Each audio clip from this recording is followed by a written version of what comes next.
Allah Subhanahu wa taala memanggilkan kita untuk menunaikan salat kita 5 waktu, tidak perlu dimusyawarahkan.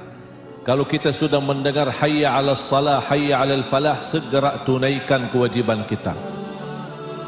Assalamualaikum warahmatullahi wabarakatuh. Apa kabar sahabat beriman? Selamat datang di Magenta Islam. Pada saat hari perhitungan amal, pada hari kiamat kelak, hal yang pertama kali akan dihisab adalah sholat. Hal ini menunjukkan betapa pentingnya ibadah yang satu ini. Di dalam Al-Quran, perintah yang paling sering Allah katakan adalah perintah tentang sholat. Namun terkadang sahabat beriman, tanpa kita tahu bahwa sholat kita tidaklah diterima dan berakhir sia-sia begitu saja. Mengapa bisa begitu sahabat beriman? Lalu apa hal yang bisa kita lakukan agar sholat kita tidak sia-sia sekarang? Simak video ini hingga akhir dan temukan jawabannya. Berikut pelajari ini agar sholat tidak sia-sia. Inilah pesan Syekh Ali Jaber, versi dari Magenta Islam.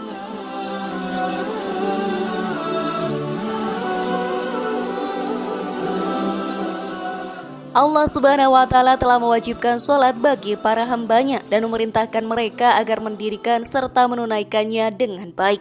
Al-Imam Al-Bukhari radhiyallahu anhu meriwayatkan dalam kitab sahihnya dari Ibnu Umar radhiyallahu anhu bahwa Rasulullah shallallahu alaihi wasallam pernah bersabda, Islam dibangun di atas 5 pilar. 1. Bersaksi bahwa tidak ada ilah yang berhak diibadahi dengan benar selain Allah dan bersaksi bahwa Muhammad adalah Rasul Allah. 2. Menegakkan sholat. 3. Mengeluarkan zakat. 4. Menunaikan ibadah haji. Dan 5. Berpuasa di bulan Ramadan. Dan sholat berada pada urutan kedua, seakan Allah mengatakan kepada umatnya bahwa betapa pentingnya ibadah satu ini. Namun di balik semua itu sahabat beriman, ternyata ibadah kita pun bisa menjadi sia-sia karena hal yang terkadang sepele dan berkali-kali kita lakukan. Maka kita sebagai manusia harus belajar agar sholat kita tidak sia-sia. Lantas bagaimana caranya sahabat beriman? Maka mari kita bahas lebih dalam. Namun sebelum lanjut, klik dulu tombol loncengnya supaya kita tetap bertebar syiar melalui channel ini. Mari berbagi pengetahuan dan ilmu yang bermanfaat. Amin ya robbal alamin.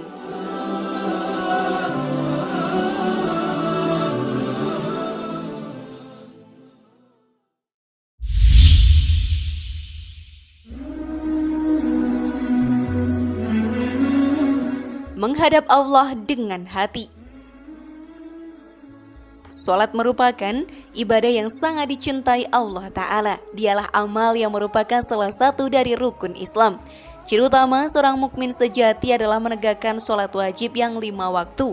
Dan ibadah tersebut dilakukan dengan keimanan karena mengharap ridho Allah Ta'ala. Dan amalan mulia ini agar diterima di sisi Allah, maka harus meneladani dan mencontoh bagaimana petunjuk Allah dan Rasulnya dalam melaksanakan baik itu gerakan maupun bacaannya. Sholat yang dilakukan dengan benar dan ikhlas akan membuat hati menjadi bahagia, jiwa damai dan menghilangkan kegelisahan hidup. Rasulullah Shallallahu Alaihi Wasallam sangat bersungguh-sungguh dalam mengerjakan sholat baik dalam keadaan lapang maupun saat terhimpit suatu masalah. Dari sahabat Huzaifah radhiyallahu anhu, ia berkata, bila kedatangan masalah, Nabi Shallallahu Alaihi Wasallam mengerjakan sholat. Hadis riwayat Ahmad dalam Al-Musnad dan Abu Daud dihasankan Al-Albani dalam Sahih Sunan Abi Daud. Sebab itulah sahabat beriman, husnuniyah atau menata hati dan niat sholat hanya mengharap ridho Allah semata. Sudah seharusnya saat kita sholat untuk menjauhkan niat agar dianggap sebagai ahli ibadah dan juga bukan karena pahala ataupun surga. Sungguh beruntung dan bahagia seorang mukmin ketika sholat yang dilakukan dengan khusyuk dan jiwanya menjadi tenang karena ia berkomunikasi dengan Rabb-Nya. Zat yang mampu menyingkirkan kesulitan dan zat yang selalu memberikan kebahagiaan hidup dunia dan akhirat. Jangan sholat dengan terburu, seakan tengah lomba lari. Sholat harus diresapi dengan membawa hati dan pikiran kita kepada Allah Subhanahu wa Ta'ala. Sebab sekarang telah banyak manusia yang sholat dengan terburu-buru, masih memikirkan kehidupan duniawi melulu, seakan sholat hanya untuk absen saja pada Allah Ta'ala. Sungguh sangat sia-sia hidup mereka.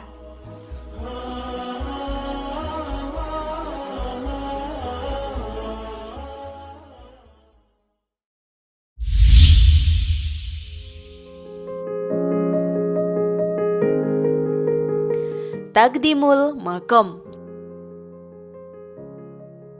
Salat sahabat beriman adalah media penting untuk mendekatkan diri pada Allah Ta'ala. Lebih-lebih saat kita tengah sujud, ia akan merasa semakin dekat dengan Allah Ta'ala. Dan Allah lah tempat hamba mengadu, memohon pertolongan, dan hati seorang mukmin akan tentram ketika sholat. Oleh karena itu kita diperintahkan Allah Ta'ala untuk memperbanyak doa dan permohonan kepadanya dengan sholat ketika jiwa kita galau, cemas, merasa gundah, dan mengalami berbagai kesulitan hidup yang tengah menghimpit. Namun kembali lagi, kita harus mengetahui posisi kita. Ketahuilah sahabat beriman, posisi kita saat sedang sholat, bahwa kita adalah seorang hamba yang tak punya kekuatan apa-apa kecuali atas kehendak dan takdir Allah Ta'ala. Karena kita hamba yang hina dan penuh dosa, maka akuilah kehinaan diri kita itu dalam sholat kita yang terrefleksi dalam gerakan dan bacaan sholat kita, mulai dari takbiratul ihram sampai salam.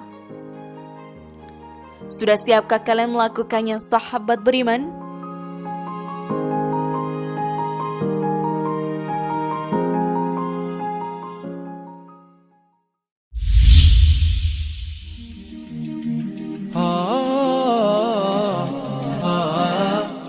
Meresapi bacaan. Yakinul maqal, yakni meyakini dan meresapi segala bacaan yang dibaca dalam sholat. Kita harus merenungkan dan mengakui hanya Allah yang maha besar. Ini dilakukan sejak takbir, ruku, dan sujud serta tahiyat dan semua doa-doa sholat dari takbiratul ikram hingga salam. Seluruh bacaan sholat memang menggunakan bahasa Arab yang tentunya memerlukan pemahaman lebih terkait arti dan membacanya. Pentingnya memahami isi bacaan sholat akan membantu kita untuk melafadzkan doa dan bacaan dengan tulus hati. Semua doa mengandung nama Allah dan menunjukkan sanjungan dan pujian, bukan sekedar label atau merek belaka. Selain ikhlas, hadirnya hati dalam sholat merupakan hal utama yang mempengaruhi bobot sholat seseorang. Menghayati ucapan dan tata cara untuk gerakan sholat. Pahala sholat seseorang ditulis berdasarkan apa yang ia pahami dari sholatnya, berdasarkan kehadiran hati. Al-Qaulul Mubin, Syekh Masyur. Ketika seseorang tenggelam dalam sholatnya, sibuk mengingat Allah Ta'ala dan berdoa penuh harap, hati pun menjadi tentram dan dada menjadi lapang. Pikiran menjadi tenang, fisik pun segar kembali. Selesai sholat, ia pun bisa kembali beraktivitas keduniaan dengan baik. Lalu sudahkah kita seperti itu selama ini, sahabat beriman?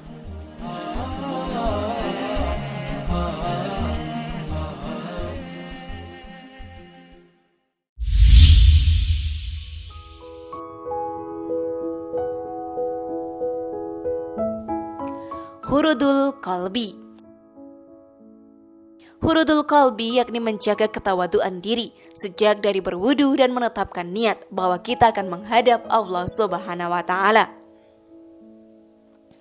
Maka pastinya kita khusyuk dan bermakna bukan hanya tahu maksud sholat dan arti doa dan bacaan, tetapi meresapi dan merenungkan semua itu dalam kehidupan kita sehari-hari. Kebersihan merupakan faktor penting saat beribadah dalam Islam. Sebuah hadis menyebut kebersihan adalah sebagian dari iman. Bukan hanya bersih secara diri dan tempat saja, tetapi juga bersih secara hati kita. Orang yang telah dekat dengan Allah Ta'ala akan selalu dicintai olehnya dan dilindungi dari hal-hal yang tercela. Doanya selalu dikabulkan dan dijauhkan dari hal-hal buruk. Maka kuatkan dan bersihkan hati bahwa segalanya telah diatur oleh Sang Khalik. Sholat secara khusyuk memang sulit untuk dicapai, tapi bukan berarti kita tak dapat mengusahakannya. Membersihkan segala hati dan pikiran akan kehidupan dunia untuk sejenak saja dan memfokuskan diri pada Allah Subhanahu wa Ta'ala. Seiring dengan tingginya kesibukan duniawi, khusyuk dalam sholat menjadi sesuatu yang amat sulit untuk dicapai hingga kini. Padahal sholat adalah pondasi kaum muslim. Bila sempurna dikerjakan, maka sempurna juga ibadah-ibadah lainnya. Agar sholat yang kita lakukan selama ini tidak berakhir sia-sia belaka, agar menjadi nilai pahala bagi kita menuju surganya. Siapa sahabat beriman yang tidak ingin masuk ke dalam surga Allah Ta'ala?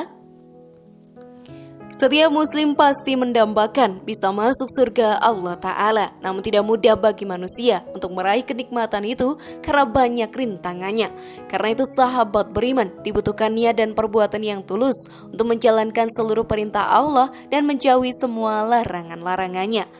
Dalam Al-Quran dituliskan yang artinya dari Abu Hurairah radhiyallahu anhu dari Nabi Shallallahu Alaihi Wasallam ia berkata, Allah Ta'ala berfirman, aku sediakan bagi hambaku yang solih berbagai kenikmatan yang tidak pernah dilihat oleh mata, tidak pernah didengar oleh telinga, dan tidak pernah terbetik dalam benak manusia.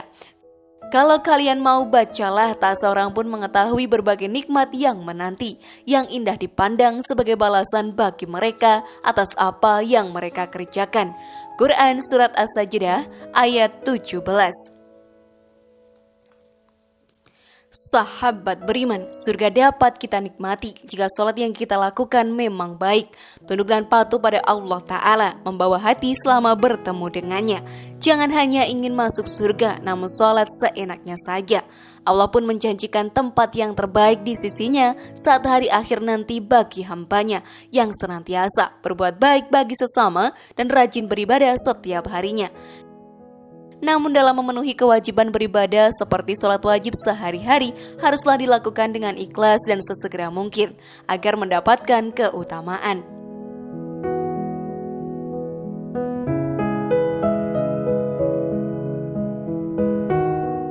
Bagaimana sahabat beriman? Sudah siapkah kalian sekarang? Semoga informasi tadi bermanfaat ya dan membuat kita berpikir lebih bijak.